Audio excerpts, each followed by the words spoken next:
फरिश्ते ने कहा कि मैं तुम्हारे रब का भेजा हुआ फरिश्ता हूँ। जिब्रील अलैहिस्सलाम इंसानी शक्ल में थे, ताकि तुमको एक पाकीज़ा लड़का दूँ। देखो आदमी बनकर ज़ाहिर हुई है, इसलिए मैं ये बता रहा, आदमी बनकर ज़ाहिर हुई है। तो ये जिब्रील अलैहिस्सलाम एक इंसान आदमी बनकर उनके सामने खड़े हो गए। वो बोले कि मैं फरिश्ता हूँ ताकि तुमको एक पाकीज़ा लड़का दूँ। वहाँ ताज्जुबन कहने लगी। कौन वह, मतलब कौन है?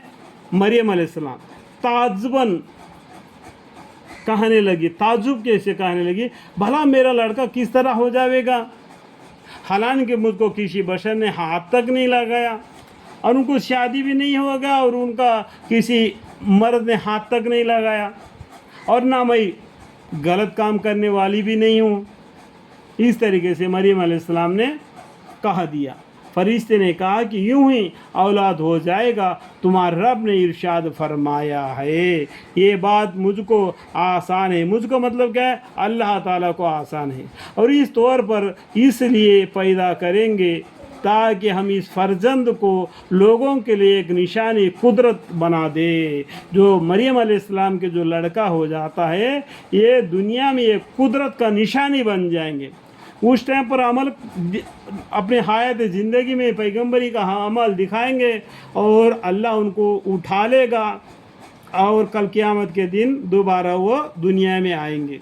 ये नसरानी लोग वो जो बातें करते हैं, अल्लाह बेहतर जाने, हम उसमें घुसना नहीं चाहते, ठीक है, ताकि हम इस फर्जंद को लोगों के लिए एक निशानी कुदरत का बनावे और बाज़ी रहमत बनाए। और ये एक तय शुदा बात है, बिल्कुल तय किया हुआ बात है, ये होकर रहेगा अल्लाह की तरफ से, जो ज़रूर होगी। फिर उनके पेट में वह लड़का रह गया। जब वो जिब्रील अलैहिस्सलाम ने क्या किया, उनका पेट पर फूंका अल्लाह के हुक्म से। फिर इस हमल के लिए हुए अपने घर से कई दूर जगह में अलग चली गई।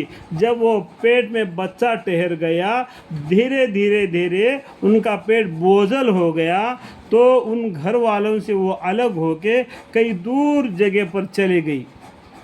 फिर दर्द जी के मारे खजूर के दरख्त के तरफ आई और घबरा कर कहने लगी, काश मैं इस हालत से पहले ही मर गई होती। क्यों? आज क्या है, घर वालों को मालूम नहीं है, उनका पेट में बच्चा ठहर गया, लोग क्या क्या कहेंगे, और वो उनसे छुपाने के लिए घर से बाहर आ गई। अभी जन्ने के वक्त तो जो तकलीफ़ें उनको महसूस हो रहे, इस हालत में वो इस तरीके से अपना दिल में वो रंजीदा हो रही थी, काश मैं इस हालत से पहले ही मर गई होती और ऐसी नेस्त नाबूद होती कि किसी को याद ना रहती।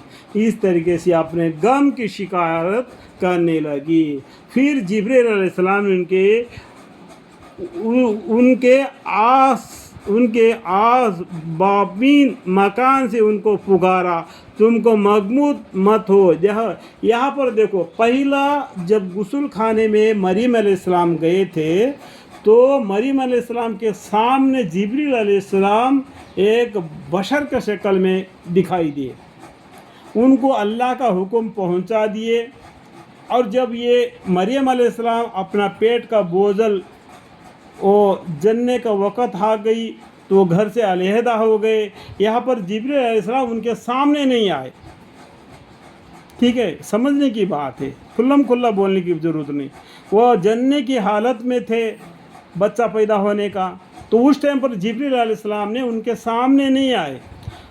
बाजू में जो एक मकान था, उसके बाजू में रहकर पुकार कर कहे। फिर जिब्रील अलैहिस्सलाम उनके आस बामीन मकान से, उनके नज़दीक में एक मकान से उनको पुकारा कि तुम मगमूम मत हो, तुम दिल में रंजीदा और गम मत खाओ। इस तरीके से उनको तसल्ली दी। कब? दूर एक मकान के बाजू में से तुम्हारा रब ने तुम्हारे बामीन में एक नहर पैदा कर देगा, तुम्हारे पैरों के नीचे से एक नहर जारी होगी, और इस खजूर के तन को पकड़कर अपनी तरफ को हला लो। यानी खजूर के दरख्त के पास बैठी थी, इसका मतलब تو जिब्रील अलैहिस्सलाम ने पाया अपने पैरों को एड़ी को रगड़ो ज़मीन पर तो वहाँ पर पानी उबलेगा, और खजूर को दरख्त को हिलाओ अपने तरफ तो उसमें तरोताज़ा खजूर नीचे झड़ेंगे। जब बच्चा पैदा होने के बाद में जब भूख लगेगी तो वो खजूर को खाओ या पानी को पियो, और वो बच्चे को देखकर अपने दिल को तसल्ली कर लो। समझ में आया बात? अल्लाह ताला सबको समझने की तौफीक अता फरमाए, ठीक है। और इसी खजूर के तन को पकड़कर अपनी तरफ को हिला लो, इसे तुम पर तरोताज़ा झड़ेंगे।